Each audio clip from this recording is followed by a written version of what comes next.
J'ai longtemps cru que la politique c'était un truc de politicien. Mais après ce que j'ai vu et vécu ces derniers mois-ci, gars, on est tous concernés.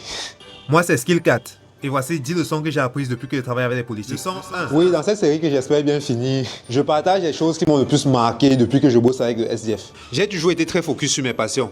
Internet, le design, le MMA, la création de contenu et aussi les mangas. Je ne parle pas d'anime, je parle bien de manga. Et j'ai la grâce d'être un privilégié qui peut vivre de ses passions. Ce qui fait en sorte que je me souciais très peu des choses qui ne concernent pas ces domaines-là, comme la politique. Surtout que quand tu commences à parler de politique dans notre contexte-ci. Pourtant en 2018, j'étais scrutateur, on dit agent électoral. Mais bon, mon candidat a perdu et je m'étais dit à cette époque-là que, gars, casse avec ça, ça rien, man. 7 ans plus tard, nouveau taf, je suis technicien sur ce podcast et j'entends dire... Quand vous répondez à quelqu'un ou quand vous dites à quelqu'un « Ah, moi je ne fais pas la politique », vous êtes en train de dire au monde entier « Ah, écoutez, moi je suis très bête ». Parce que même le fait de s'abstenir, non, c'est une position politique. Ils ne se rendent pas compte que toute leur vie est décidée par la politique. Par la politique, bien Tout. sûr. Les chaussures que vous portez, le Bien salaire sûr. que vous avez, si vous avez l'électricité ou pas, l'état des routes, le travail, tout est décidé par la politique. En fait, pour la fin de cette vidéo, si j'ai même un script que j'avais préparé, écrit et imprimé, mais je vais pas vous le lire.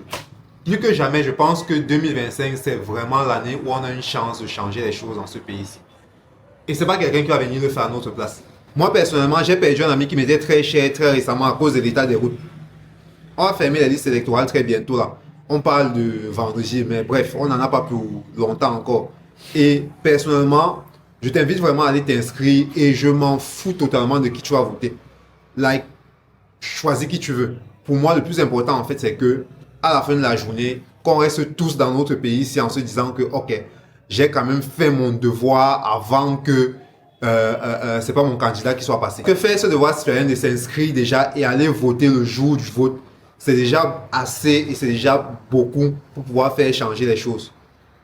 Réfléchis à ça et on en reparle dans la prochaine vidéo.